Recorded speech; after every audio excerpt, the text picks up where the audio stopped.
Okay, so everyone, hello again. My name is Damien. I lead special projects at my Blueprint, and this is one of the special projects that I'm actually really excited about. Um, some of you may be familiar with Conference Board of Canada. My hope, my aim is that all of you and all of your peers will become very familiar with the organization over the kind of coming months and years because they do really great work. I can't remember how, but I stumbled across a report that was published from the Conference Board of Canada, I want to say 6 months ago, something about Canada's skills gaps, and it went into detail. It was like a 50-page report about specific industries, specific roles, specific geographies, and where the opportunities are to help level up Canadians, not just youth specifically, but where we all needed to level up across the board to make sure that we were going to develop the skills that our industries needed to keep Canada prosperous, right? And I read through the report, but it was a big, meaty, chunky 50-page report, clearly written by a group of really smart economists. So I had the idea of saying, this is important information. We need our educators and our young people knowing about this, but how do we do so in a way that's a little bit more convenient and bite-sized? And that's what this is today. So today is one of four. We're going to spread these out over the course of the year with different topics to bring this information to you. Moen can probably do a better job explaining the Conference Board of Canada, but it's a wonderful research-based organization, nonpartisan, nonprofit. So they're just bringing you the facts without any kind of bias attached to it, what we need to know to make sure in our case that the young people we work with are using the information that they're uncovering to make the best and most informed decisions. So with that, Moen, I'll let you take over. Just as a heads up for everyone, some quick housekeeping. Use the chat. It's a small enough group today where we can keep things, casual and intimate. But if you guys have questions, definitely litter them in, or throw them in the chat rather, and I'll bring them up to Moen towards the end of the conversation. He's got some information he wants to share with you off the top, and we'll go from there. So Moen, stage is all yours. Okay, hi everyone. I'm very glad to be here. My name is Moin Amini. I'm a senior economist with the economic research team at the Conference Board of Canada. At the Conference Board, as Damian said, we are a nonprofit organization and we are doing custom research on many different topics such as immigration, health, education, and of course economics, which is a big part of that. We have different teams. I'm personally with the economic research team. In our team, we do applied economic research. I personally focus on labor market and microeconomic forecasting. In the labor market, I focus on imbalances that we have in the labor market and also like the overall trends in labor market. One of the key terms when it comes to imbalances in the labor market is skills shortages, which is why we are here. And I'm going to talk about a project that we did in partnership with Future Skills Center. We have been doing research with Future Skills Center for a long time. We had two different projects related to skills shortages with Future Skills Center. The first phase of project was about a question that we had, does Canada have a skills shortage? And the answer to that was obviously yes. And do those skills shortages are impacting productivity growth? And which the answer to that was also yes. And then in the second project, which is the project that I'm going to talk about today, we kind of came up with the idea of that, okay, we know what the problem is, but how can we solve that? How can Canada acquire these skills that we need in the labor market?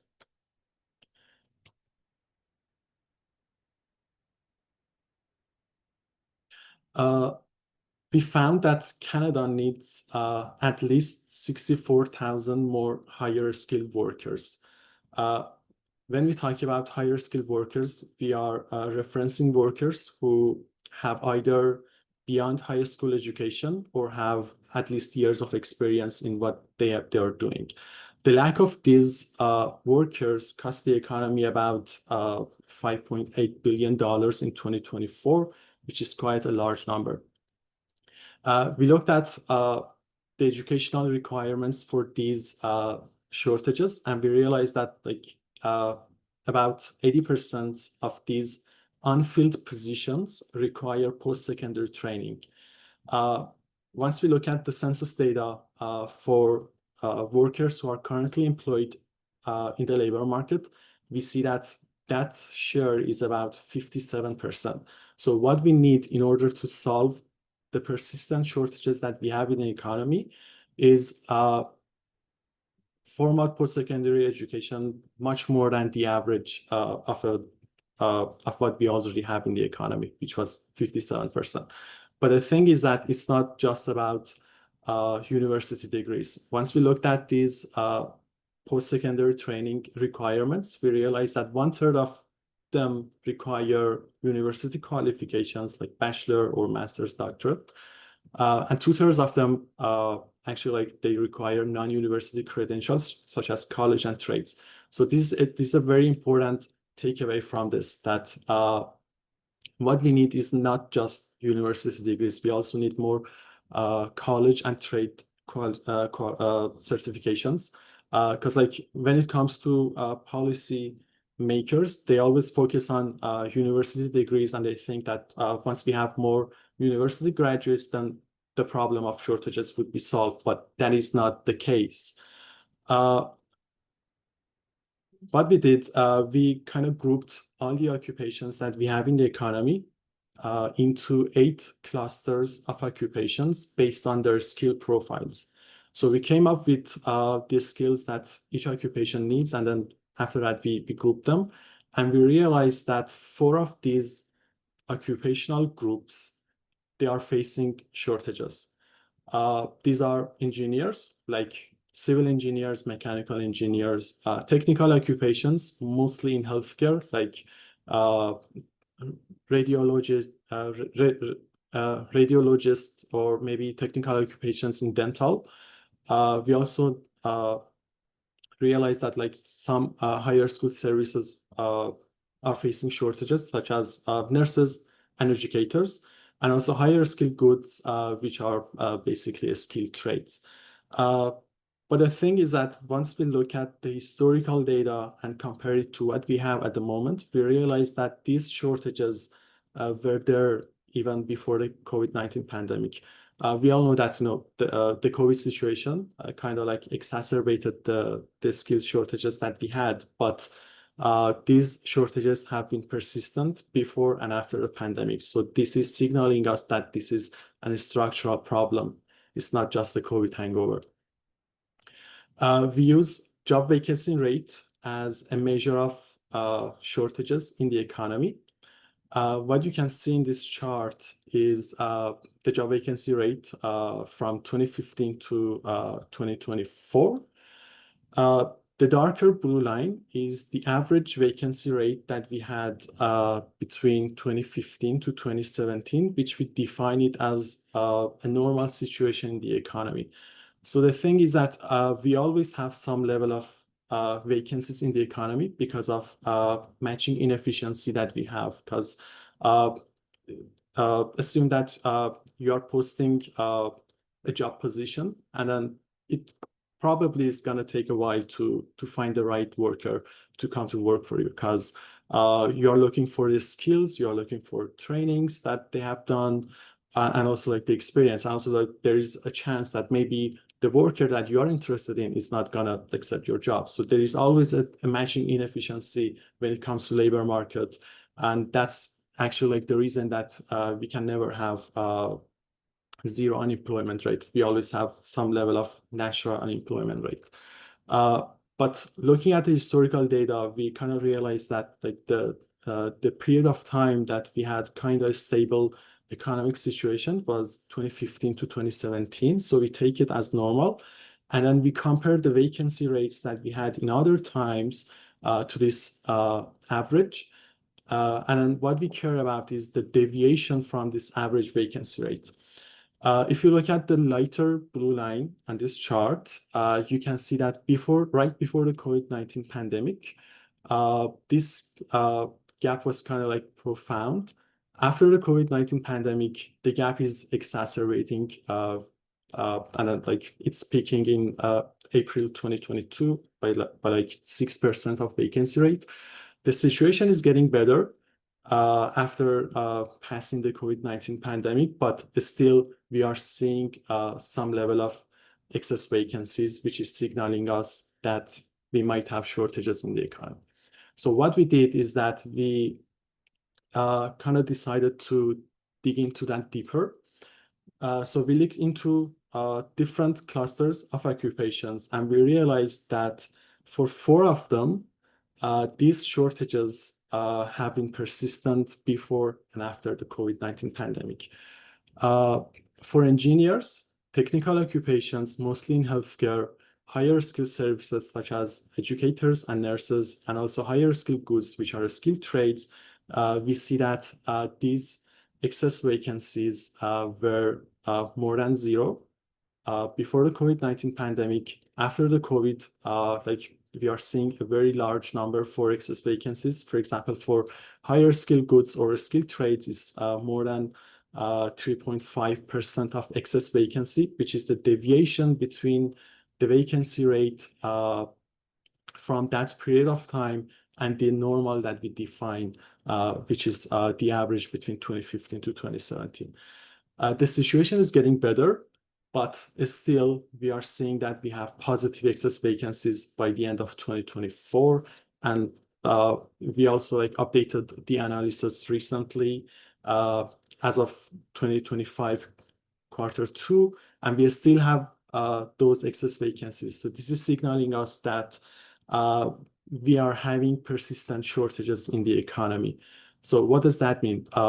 Once you have a shortage in just one occupation, and if like other occupations are good enough, maybe people can just transfer from one occupation to the other one. But once you have widespread shortages in many different groups of occupations, then the situation is not going to be solved automatically. Markets cannot solve it. So that's why we need policy intervention. We need to find out what are the skills and trainings that are needed in order to fill these gaps. So because of that, we had the idea of what are the skills that we need in order to fill these unfilled positions. We use the OASIS database.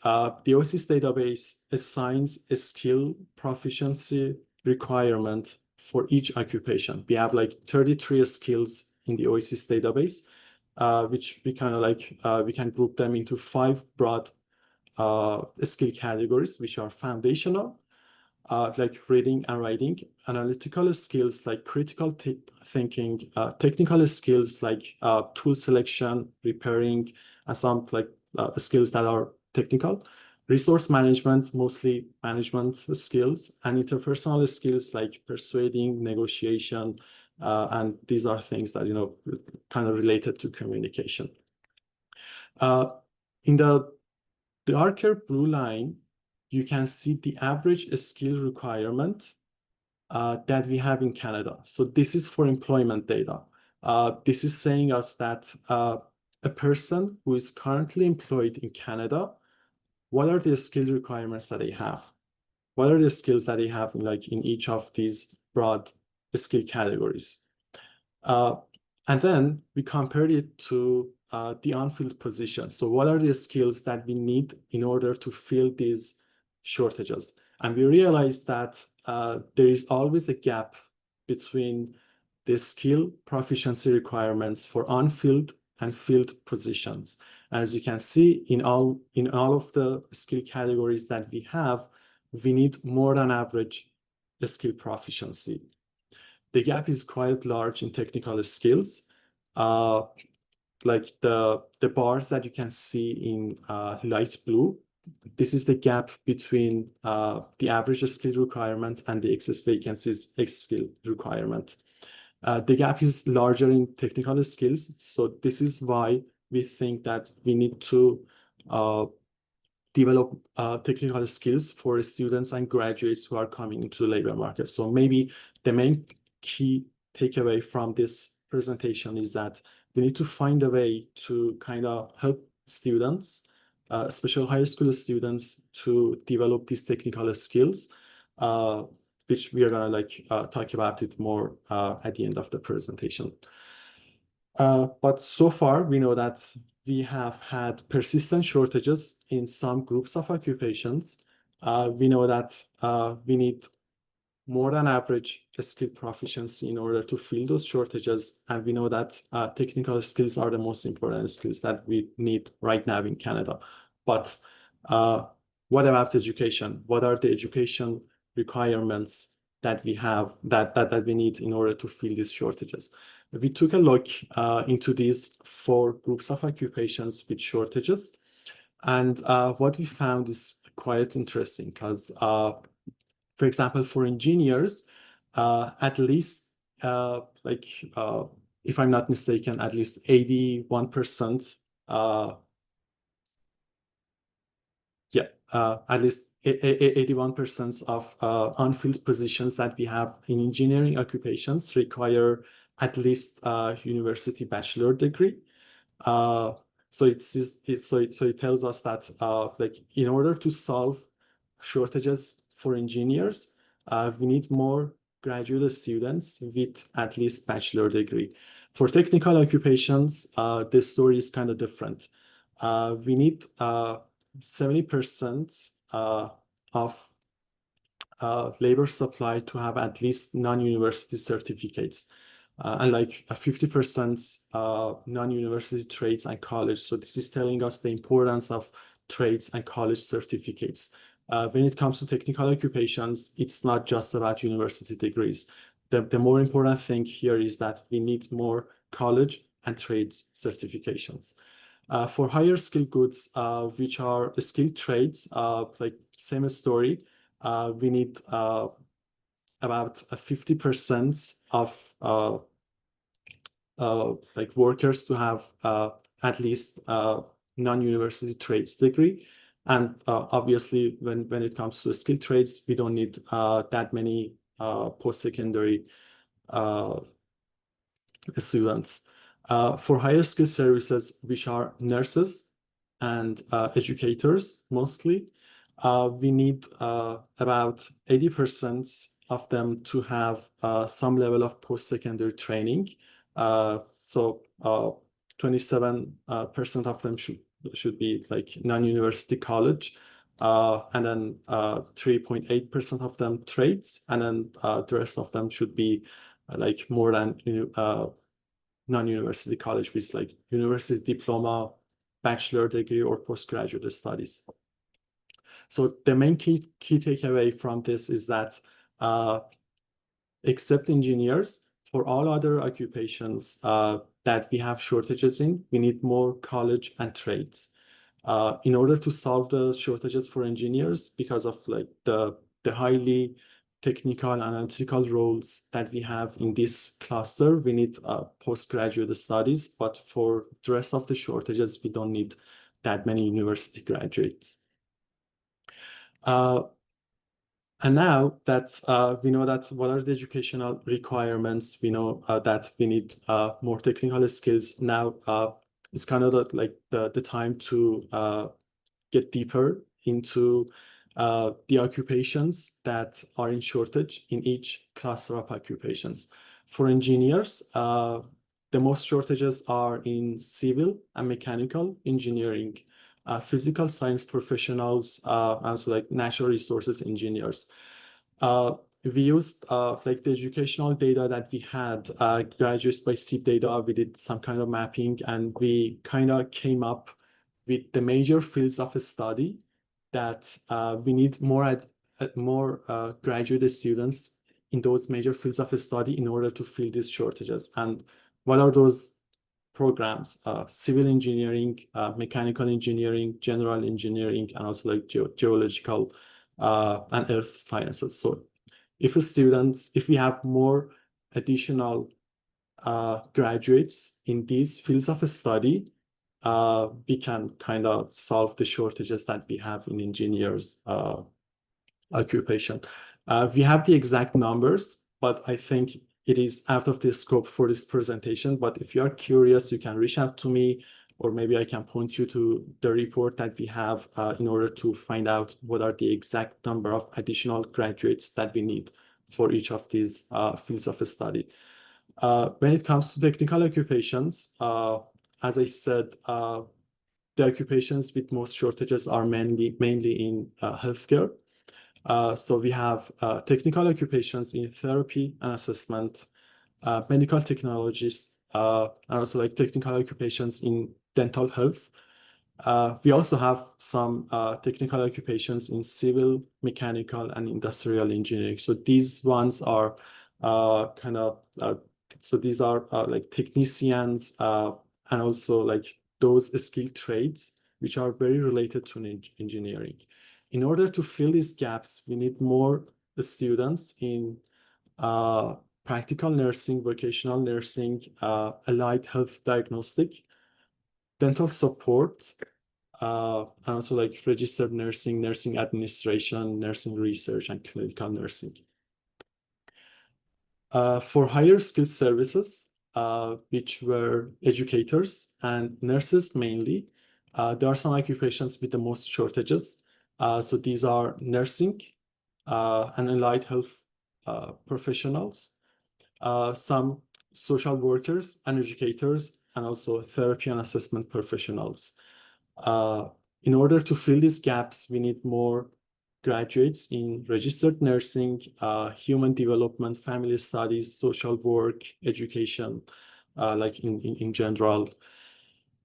And when it comes to higher skill goods or skilled trades, we need more hands-on experience. The occupations are machinery and transportation equipment mechanics, some technicians, and some technical trades related to electrical and also like mechanics. We also need more automotive service technicians, plumbers, pipe filters, and gas filters. So in order to fill these gaps, we need more graduates in programs that are kind of like tied to these skill trades, which are electrical and power transmission installers, vehicle maintenance and repair technicians, plumbing, heavy and electrical, like heavy industrial equipment maintenance, and also like electrical engineering technicians. And yeah, so these are like the top fields of study. Uh, I know that it takes a lot in order to solve these persistent shortages. We need targeted immigration in order to bring in workers. So that's out of the scope for this presentation today. We also need the help of post-secondary leaders. But what we can think about in this session is that uh, the the main thing is that we need to let the students know that it's not just about university degrees. With apprenticeship, with college degrees, we can have equal chance to have a job, to secure a job in this market, because like all of them, they kind of like they are in need. So yes, shortages are damaging to the economy. They are lowering the productivity growth. We are losing money on that. But on the bright side of this, there is an opportunity for students to kind of like to understand what is happening in the labor market and what are the places that they can show their skills, they can develop their skills in order to have a secure job in the future. So what we need to do is that we need to guarantee that it's not just about university, it's also about college and trade. The other thing is that we need to develop technical skills, and I think the best place to develop these kinds of skills is in high school. So what we can do, maybe we can motivate the students to complete at least like one real project that practices, I don't know, maybe equipment, tool selection, like operation, quality control, or something that is related to skilled trades. Or maybe we can motivate them to enroll in youth apprenticeship programs with local partners. Moen, great job, man. That was No awesome. worries. Um, cool. So I really appreciate how you kind of summarize everything with the specific things to focus on. And I know those 4 slides in particular, the programs of study and the actual specific occupations within those 4 clusters, those would be very popular. So I'm gonna ask for those slides afterwards to Yeah, share it in for the sure. follow-up. I did get a couple questions and again, I think all of us that are working with young people, heard the push for a while now that, it's not just about university. We need students to be thinking about college and skilled trades as well. But Yes. having presentations like this and hearing information from you, from people who are doing this research, I think just helps gives a little bit more confidence, right? So it's a helpful reminder, obviously. Um, Lori asked a question about the shortages you're speaking to now in these four kind of clusters. These are right now shortages. These aren't projected future shortages, correct? Yes, these are the shortages that we have right now in the economy. No, there is no projection because it's kind of like difficult to forecast what's going to be the shortages in the economy. We are doing it in different projects, but that is not what we did in this one. Okay. And that kind of touches on James' question too, right? Because if we're working with grade eight, as an example, 13-year-olds, and in 5, 10 years from now, what does that look like? Yeah, I did. Oh, go ahead, Mo. but I'm sorry for interruption, but No? like the idea is that we have had these shortages before the COVID-19 pandemic. So these are Mm, like structural problems that we have in the economy. These shortages have been persistent. So that's why it takes like a lot of time in order to fill these gaps, because these are not the problems that the market can solve by its own. Uh, one short-term solution is to bring immigrants in order to fill these gaps, but the longer term and the most reliable solution to that is that we need to develop these skills. And then it's going to take probably a lot of time, but that's the pathway for that. And then the other thing is that we did this research 2 years ago, and we have been updating this. And every single time that we update it with the new data that we have from JVW's job vacancy data, we are seeing that this pattern has been consistent over the mm. time. Yeah, big shifts like this from a labor market and economy perspective generally aren't overnight kind of fixes, but it's a fair question. And I was at an event last week with Future Skills Center and the Conference Board of Canada. Some of your colleagues were there, and one of the things they talked about, kind of in respect to this, is yes, we need students to be aware of the specific occupations and programs of study that will help develop the skills, but at the end of the day, like most of us aren't following linear paths for our careers. We're going to work in different industries. So it always comes back to lifelong learning and resilience and adaptability Yes. and these transferable skills along the way. But I think this is a great starting point right now to identify kind of these four specific clusters along with the programs and occupations that we can talk to our students about. Again, reiterating that university is not the golden ticket that many of us kind of once thought it was, and that there's specific data to point to the importance of other pathways to find meaningful and purposeful work. Right? Um, okay, guys, I want to be respectful of everyone's time. Today was meant to be just kind of a quick, short and sweet lunch and learn. Mo, and I think you did a fantastic job sharing this information in a very easy to understand way. So it's all very much appreciated. Um, you mentioned if anybody wanted to reach out to you that they could. Is there a good way for them to do that? Yes, I can. I can just type my email in the chat. Okay. I can also include it in the recap we send. So for Yeah, everyone, maybe that's a better idea. Like, you can send it on the recap. But yeah, I'm always happy to talk.